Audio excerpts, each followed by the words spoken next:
If it pops in YouTube. Hey guys, we'll start in a little bit. I'm just gonna check if our stream to YouTube is gonna work. We've been having a kind of a rough road with YouTube lately. Fingers crossed.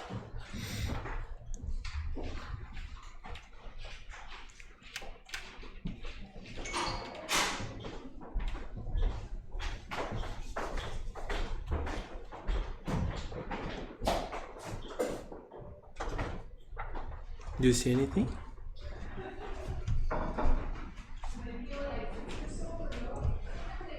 Yeah, it seems to be up there. Mm. We have yellow streak.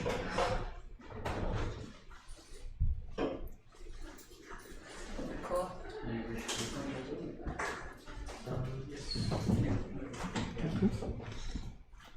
So YouTube is probably just not liking me, I guess. It didn't send a notification. That's fine. Yeah, it says you're live. You live. Okay.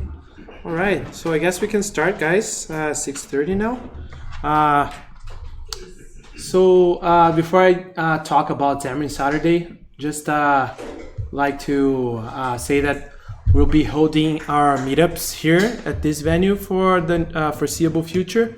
We've been around Toronto for a while, going from venue to venue. As they stop renting the venue to us, we'll just move on to the next.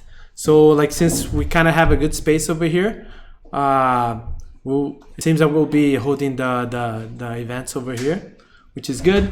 Yeah, like always the third Tuesday of every month at 6 p.m. over here at the BSI Labs. Just briefly, like to invite you guys for August. We're gonna be holding a conference, one-day conference called Xamarin Saturday. We'll have very interesting speakers over here. Speakers like David Ortno, the program manager for the Xamarin Forms team over at Microsoft. He'll be here in Toronto. We'll have people like Andres Pineda and Martin, the author, one of the main maintainers of the MVVM CrossLib. He'll be over here in Toronto too. So on the top of that, we'll be having like a hands-on session all day. Like we'll be having like speakers and another track with the hands-on sessions, like teaching people how to get started with Xamarin, covering all of the basics of building a mobile app. So if you're interested, join us. It's August 24th. You can find more information over at xamarinsaturday.com. You can RSVP over there. And also thank you BSI Labs for sponsoring this event and the .NET Foundation. So on that, our next meetup, our next meeting, it's gonna be like preparing your machine for the Xamarin Saturday, right? So there's a lot of configuration that you have to do, downloading Visual Studio, downloading the SDKs, downloading everything to get your machine up and running for you to get started with Xamarin. So our next session will be on, I think that's wrong. That's probably August 28th, August 18th. The month is wrong over there. So it's going to be in August August 18th, just before the main event. So please join if you want to be ready to the event. So as usual, I would like to call for speakers. Really, like it's kind of hard to always come up with new subjects and for every month to be like presenting. So it's actually one of the main ideas of the user group in our conception is to not only present, but to actually have the community come and share what they're doing, share what they've been learning. So if you've built anything around mobile, it doesn't even have to be Xamarin itself. It can be really any of the other cross-platforms technologies. So please reach out to me and Dylan. We would love to have you present to us and to everyone else. It can be about anything like frameworks, tools, design, UX, anything you've been doing lately. Also connect to us. Now we have a website.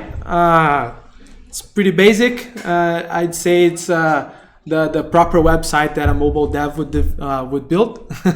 It's basically just a bunch of links to all of our social media. Toronto tomobiledevs.com. Feel free to reach out to us. You'll find links to our Twitter, to our GitHub, to our user group, which you already have.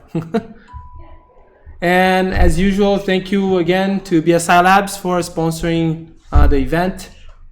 We've been doing this, the user group, for about 2 years now. It's gonna be 2 years in September, if I'm not mistaken. So of course, thank you for the venue and providing beverages and food for us. And BSI Labs is a mobile and cloud shop. We build mobile applications using mostly Xamarin, and we build our backends in the cloud, mostly on Azure. So reach out to us if you need help. We would love to hear what you've been doing. So a little bit of community announcements.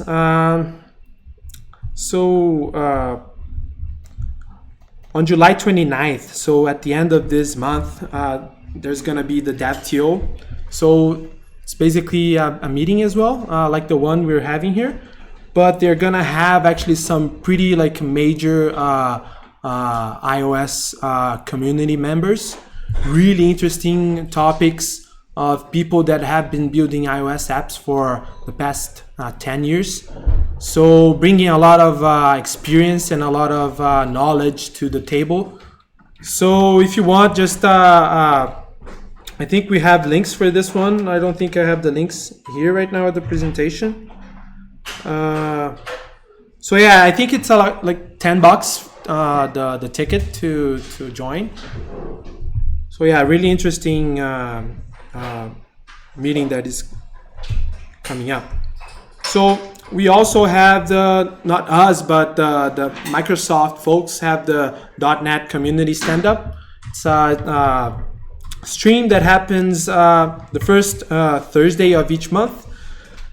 Really interesting, covering a lot of topics of the community, new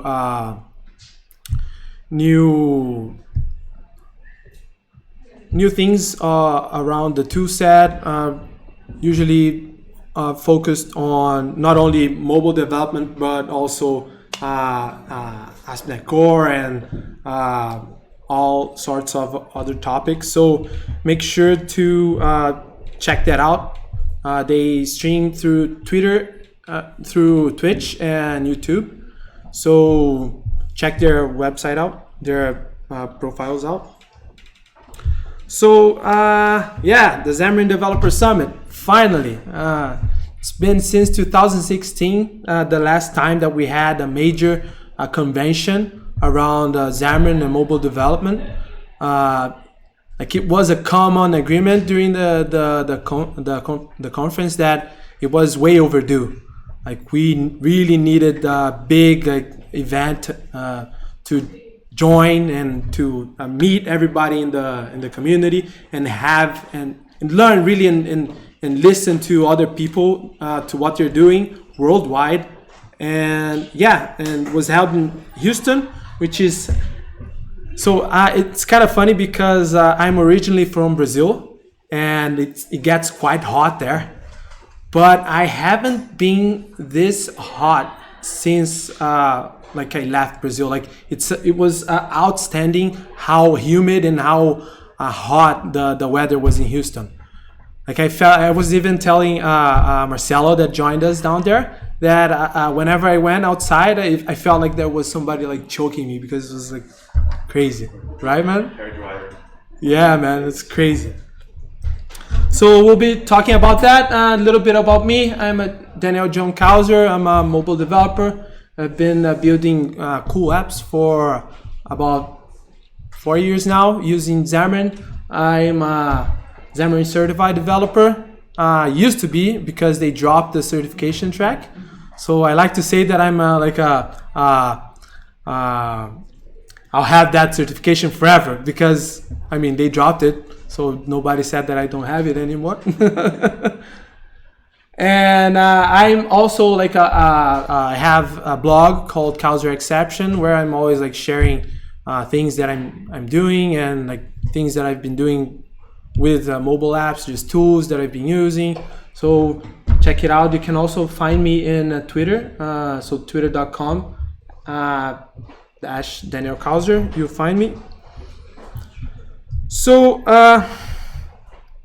the Xamarin Developer Summit, really cool. Like we had a lot of people showing up, around like 300 attendees, not to mention the staff and the organizers. It was 2 days conference. It was quite intense. Like we had the breakfast around 7 a.m. and the sessions would go like off to like 6 p.m. in the afternoon. So it was, and 3 different tracks of sessions. So like you would have to choose one out of the three always. Very kudos to Dan Siegel for organizing and pulling this all off. It's a funny story because it all came out of like a Twitter thread. Like there were a couple of folks kind of complaining and asking for like a conference. And David Ortno, who is going to be here in Xamarin Saturday, he challenged Dan Siegel specifically to try to pull the convention off. Like, if you really want a convention, try to organize and do it yourself.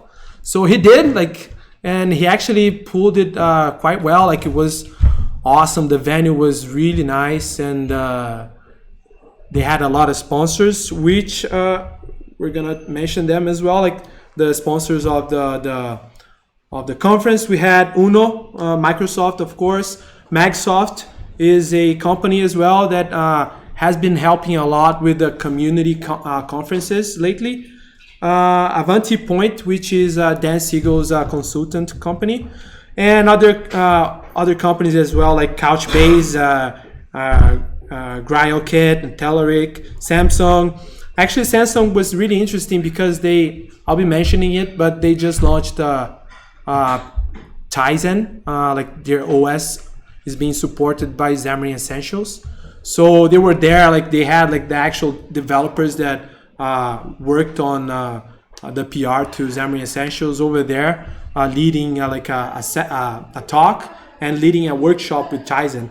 So really cool stuff. Sync Fusion and Inferno Red were also there sponsoring the event. So the first day, was like I had this little butterflies in my stomach. I knew that I was gonna meet a lot of people that I only knew through Twitter. So like I was really excited. And in the first day, we were hanging out at the bar over at the hotel, and it just happened that Frank Kruger sat with us to grab a beer. And I don't know if you guys know Frank Kruger. He's like a really well-known guy in the community. He is the owner of the SQLite-NET library. So if you ever built a mobile app that connects to a SQLite database, you probably use that library. So it was really awesome to actually get to know him and chat with him. So the first day of the convention, it all started like with an introduction with Dan Siegel and Claudio Sanchez. Claudio Sanchez is the CEO of Magsoft. So they were basically the hosts. Like they were presenting. They were kicking off the day and closing off the day every day, basically. So just they covered a little bit of their story and how long they've been in the community and how much they've contributed to it. So right after that, we had like this big, the first major session with James Montemagno, David Ortno.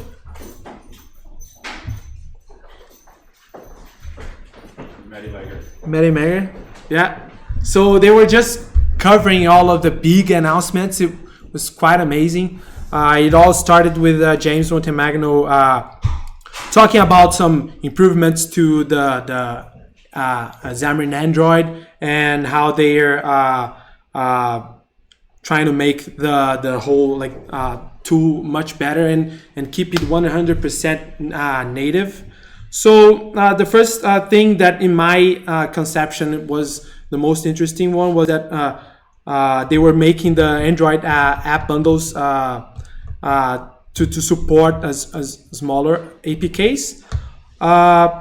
So basically, they were optimizing and removing assets within the APK to try to shrink the size of the resulting APK, right?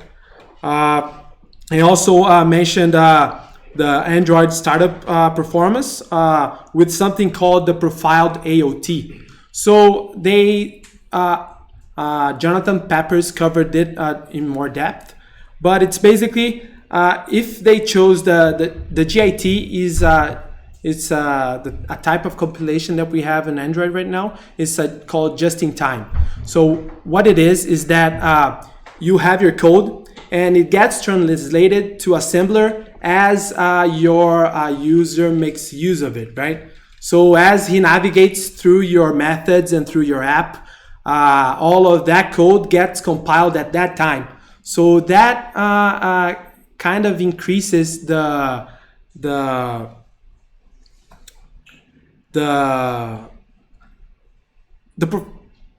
so it has a toll on the performance of your app, right? Because you're compiling as you go.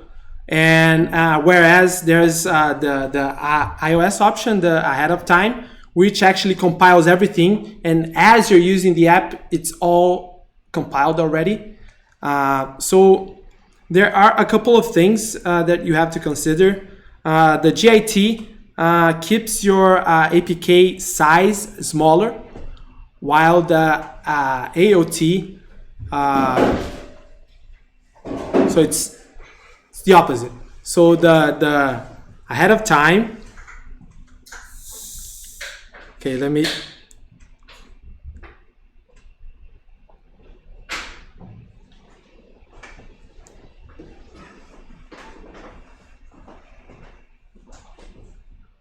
okay, I'm going to explain this in another slide. This is just like a cover up of like mentioning what they are. So the next one is actually they were bringing the Android X tooling to the latest releases of Xamarin Android. It has been an ongoing request of the community to have the Android X available for use, and it was awesome that they finally announced it. So right after, David Ortno was just mentioning how they're like increasing the support of platforms through Xamarin Essentials. So this is where they announced the Tizen coming into Xamarin Essentials, but they also mentioned that they're adding other supports like iOS 13, iPad OS, which was announced earlier this year. By Apple. So iPadOS, watchOS, tvOS, and a couple of other platforms too. He also covered the amount of community contributions. So as you all know, Xamarin Forms is a open source project, and he was comparing the community contributions between 2017 and 2019, and basically they had like a 2.6 times more contribution in 19 compared to the early days of Xamarin Forms open source. Also mentioned new views that are coming up to Xamarin Forms. Mentioned the visual challenge as well, that just a challenge that they had the community do to test out the latest and greatest on Xamarin Forms 4.0. And he also mentioned Shell, which is a new type of navigation for Xamarin Forms. It's another option when we're building our apps. And right after that, Maddie Ledger, she presented a few things, and like a few small things, like shrinking the install size of Xamarin Studio and optimizing the code editor, the XAML code editor, which now it seems to be in parity with the Visual Studio XAML code editor, which is great. They finally getting rid of the AXML files extensions on Android. So they've added some logic for the Xamarin Android project to finally get rid of the A before the XML. So it's basically like everything is gonna be in parity with the Android projects. So that would mean basically you could bring your XML pages from Android to your Xamarin Android project without really having to change much. And finally, the big, for me, the biggest announcement of the conference, the hot reload. So it has been something that the Xamarin community has struggled a lot in the past. It's just the development cycle when you're building your UI. If you don't have any support, any outside libraries, you basically have to edit your XAML and build your app all the time for you to see the changes.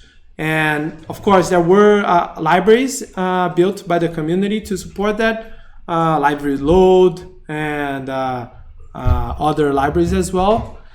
But there was never like a definitive solution for this. And they announced finally the hot reload natively. So basically you have your app running and you be able to edit your XAML and save your file and see all of the changes right away on your simulator, which is awesome. And really you don't have to do anything extra. You don't have to add anything to your Visual Studio. You don't have to add any new package to your projects. You get that all for free. So after that, this was the first session by John Peppers. I did not add his name here, but this is where he was going deeper into what James Montemagno mentioned, like the differences between just in time and ahead of time, and how they leveraged the ahead of time to build Android by just pre-compiling the startup of the Android app. So it's kind of a hybrid between just in time and ahead of time. This is gonna make our builds and our Android startup times really much faster. It seems that it dropped from like an empty app, just like a Hello World Android app. It dropped the startup from like, I'd have to double check the numbers, but it was like more than 200% improvement on the startup time, right? He also mentioned a few other things, like so this talk was basically like speeding up the Android build time. So he went actually really deep on the options that we have on our Visual Studio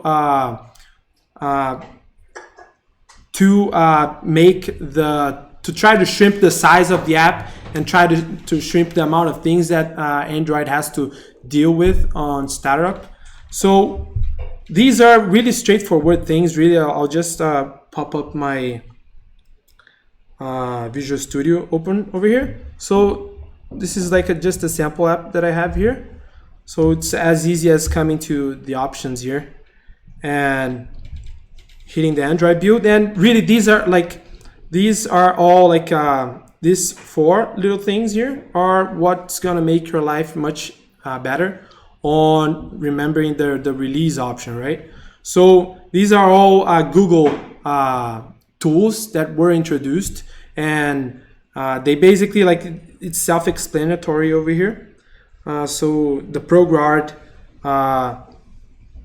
it cuts off everything. It's like a linker from Google. Like it will cut off everything that you don't want to use, like all of the APIs, native APIs that you don't want to make use of in your Android app. It will cut all of that for free to you. It also it enable multi-DAX, like stuff really. So basically, like when you pass like 64K methods in your Android apps, usually like the performance goes down. So like enabling this will the multi-DAX will help you if you have like crazy large apps. And like of course, as we all know, like we have the linker, which is the mono option for trimming everything that our apps do not use.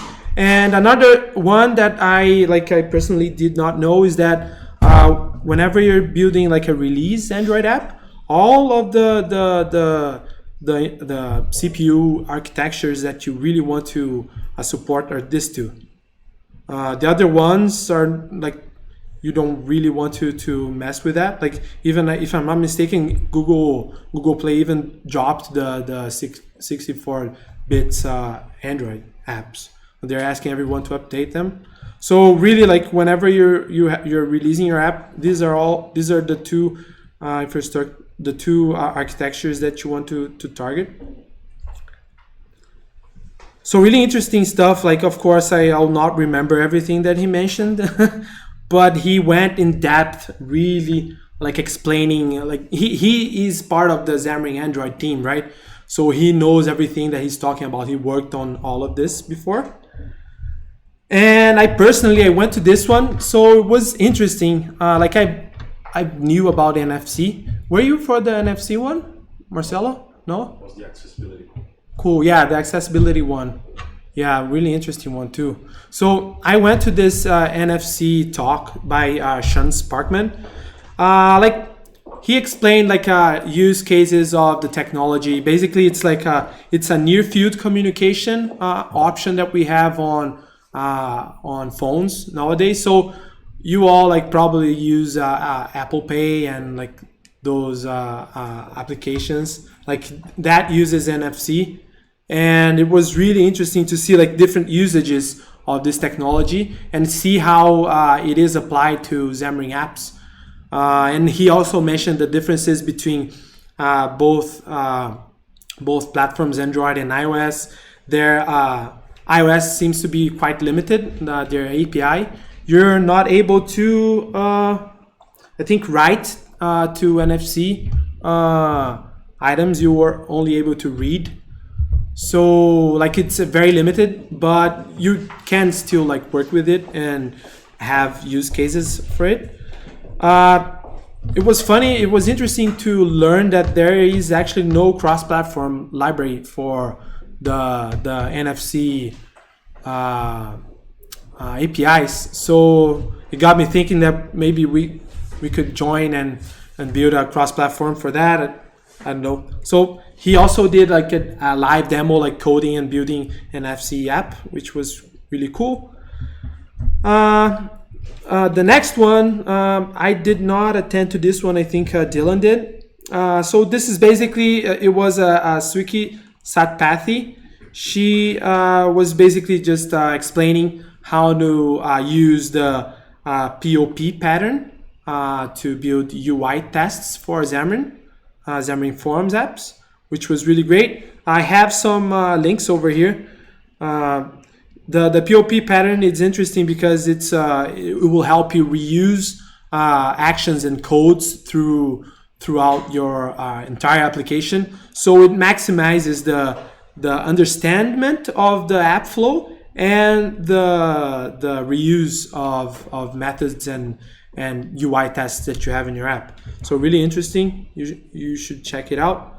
The next one, and this one was pretty cool for me specifically because we've been doing a lot of reactive UI development. Like we've been using reactive UI in our apps here at BSI Labs.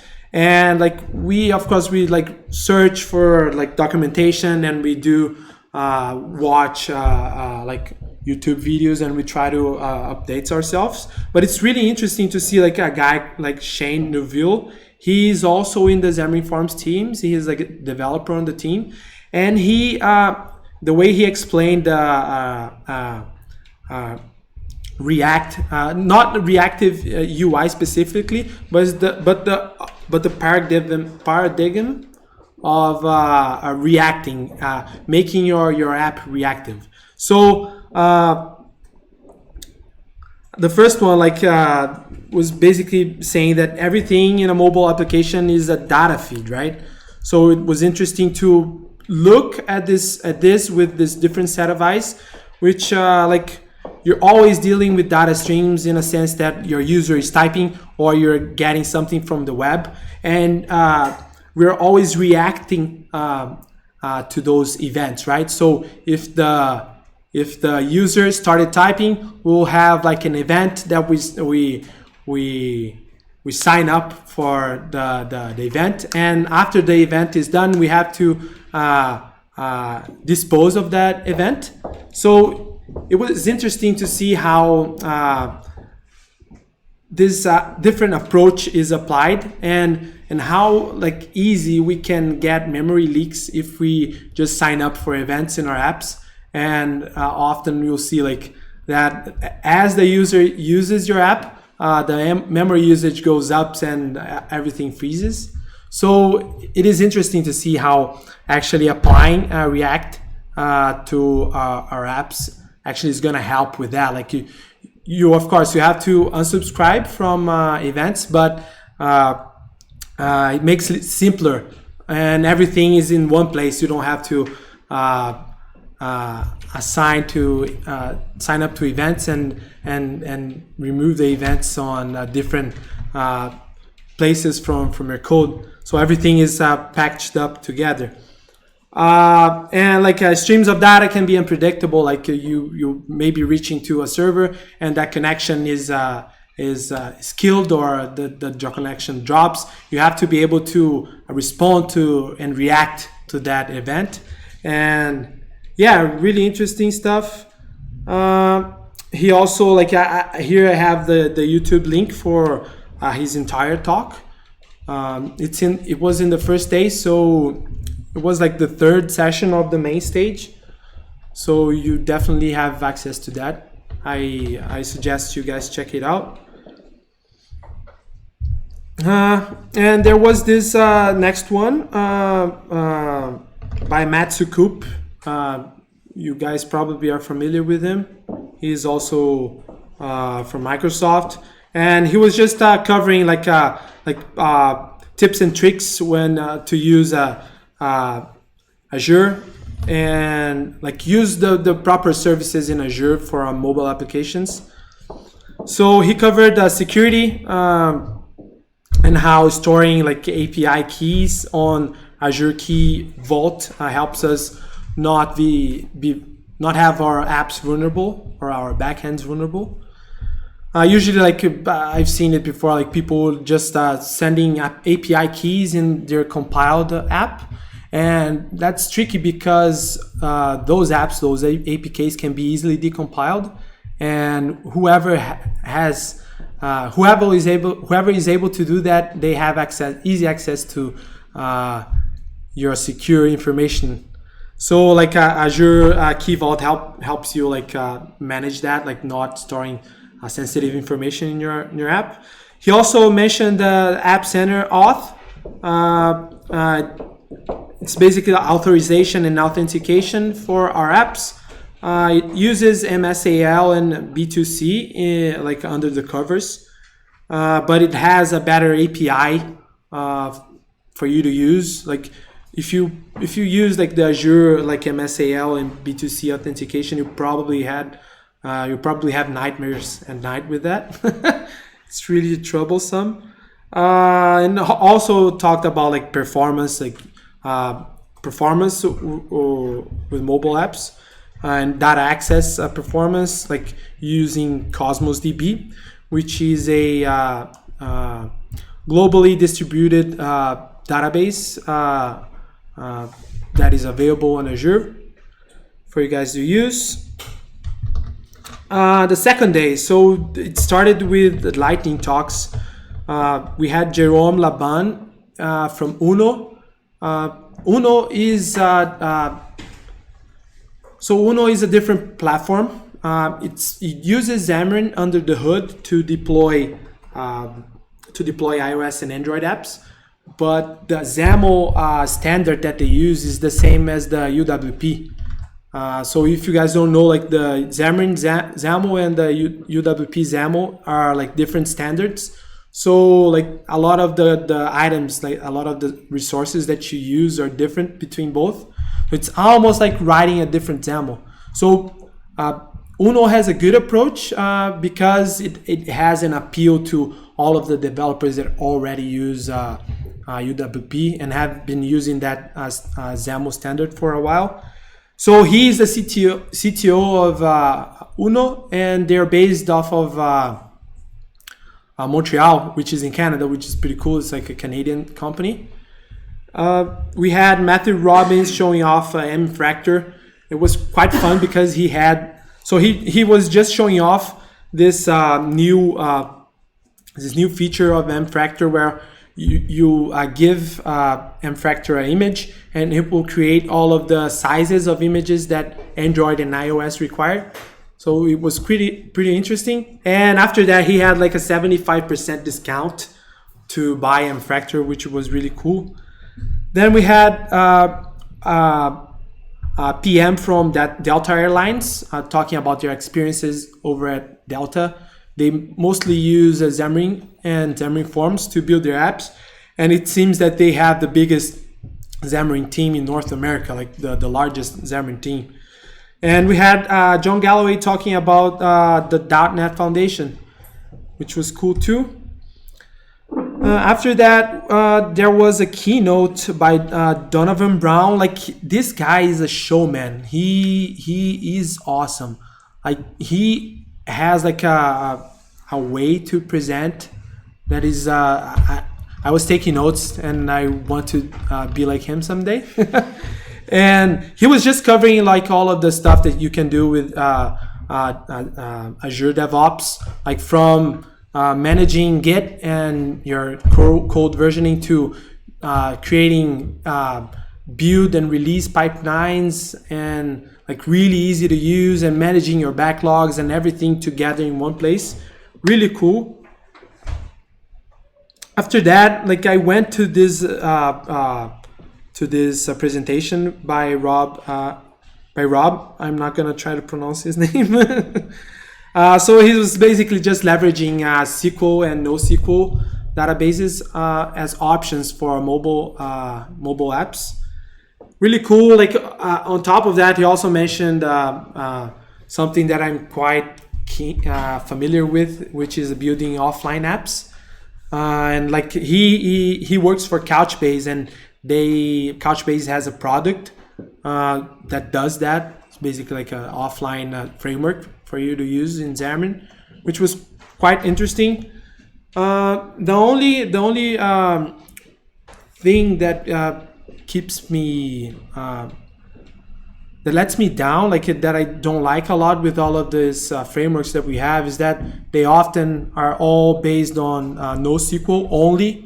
Like, if you want to use their frameworks, you have to adapt to your backend and your infrastructure to their product, right? When we see often that in the market, often the clients we work with, they already have a backend, they already have an infrastructure, and the mobile app comes after. So actually the mobile app has to adapt to whatever is already built. So in my opinion, it would be really nice to have something that a framework that it's well maintained and it's widely used, that supports SQL Server in the server, right? After that, we had Alan, the magician, the guy, presenting his new library, Shiny, which he also presented here last month. So Shiny is basically a library that helps us deal with backgrounding in Xamarin Forms. So anything background, from getting streams of geolocation from your user to uploading and downloading files, and on the background of your app, like it provides an easy to use API for you, which is great. And also like a Bluetooth low energy, like API is really great stuff. So on the second day, like we were there was me, Dylan, like we were there for the entire conference, right? And it was really cool to have like Toronto being represented down there. We had Marcelo, me, Dylan, and Dave. Like it was interesting. He came a couple of times when we were meeting over at HackerU, and we gave a ticket away in one of the sessions. And like we just ran into him there. I was like, oh my God, that's awesome that you're here, man. We had no idea that he was going down, which was cool to meet him there. So the second day, this one Dylan attended, was basically Brandon talking about GraphQL. Really interesting technology for fetching data from backends. We often have like a RESTful interface in our APIs when we're building like backends. So GraphQL is a different approach to that. So it gives the user the power to ask the server what they want. So the client sends a filter straight to the API, and the API returns exactly what the client wants. And it's not only based on the filter itself, but also on the shape of the data that is returning, right? So let's say you have a client and an invoice. But for a specific page of your app, like you have a client and an invoice on your server, on your SQL server, but in a certain page of your app, it only makes sense for you to get a couple of informations from the client and one information from the invoice. So you can actually shape your request on a way to send over to the API, and the API will return only what you're asking. So it's like no overhead of data transfer and that stuff. And he also talked like about the differences between HTTP client and GraphQL client, which was pretty cool. We had this big session, this big talk on App Center and all of the products that they're building right now, that they're shipping. Of course, we have so App Center is Microsoft basically tool for that manages like building, distributing, testing, and like diagnosing like mobile apps. It not only includes like Xamarin apps, but also like iOS and Android native apps, and even Flutter. I think Flutter, they're working on supporting Flutter and Unity, but also React native as well. And they also talked about the products that they're working on, and they're going to push soon. And they actually already announced like the auth data center auth, and which also Matthew Sukup mentioned in his talk, and App Center Data. So App Center Data is basically a service to help us build offline apps that work offline. So it basically allows you to do like CRUD operations while offline. But again, like I mentioned before, you have to use Cosmos DB on your backend to be able to use it. So even though like it's cool and it's like cutting edge technology, like a lot of times it's not like translatable to the reality of our clients, right? So an exciting thing is that they mentioned that they're gonna possibly work on like a App Center Data for Azure SQL, but he said that in the next 9 months there's nothing to be done with that, because they're full of work already, like they're full of stuff to do already. And yeah, this is a little bit of the roadmap that they provided us with. So like on the auth service, they're gonna start providing third-party auth support to other auth providers like AWS and Facebook, like Authy and other providers too. Enterprise support and be able to view user profile details, like reach and grab like your user information, like basic information like email and things like that. Also like covering the roadmap to the data service, like they created like a free tier for you. So as I see it, it's basically a way of creating incentives for us to try that service out and give them feedback of if it works or if what are the bottlenecks of the service. So they're giving it for us for free to play with it and to create apps with it. They are also going to provide like real-time sync for your data and like Delta updates, like pulling Delta from the server. So yeah, pretty cool stuff, but you have to use Cosmos DB as of right now. So a cool thing like that happened over there, like this is me on the stage and that's Marcelo too. Like at the end of the conference, they had the pool and they gave prizes away, and they were actually pretty cool prizes. And like me and Marcelo were sitting like side by side, and we both won something. So I won a